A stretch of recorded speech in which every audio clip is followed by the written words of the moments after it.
Hello viewers, আজকে Sunday special ক্লাসে একটা ইম্পর্টেন্ট ভার্ব, পজিটিভ ভার্ব নিয়ে আলোচনা করব।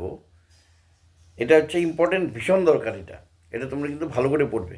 যেমন ইট মানে খাওয়া, আর ফিড মানে খাওয়ানো, সি মানে দেখা, শো মানে দেখানো, নো মানে জানা, আর ইনফর্ম মানে জানানো, রিমেম্বার মানে মনে করা, আর রিমাইন্ড মানে স্মরণ করানো, এরকম।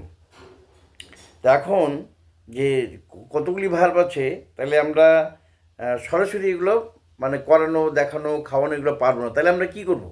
সেই ক্ষেত্রে মেক, হেল্প, গেট এই সমস্ত ভার্বের সাহায্য নিতে লাগে।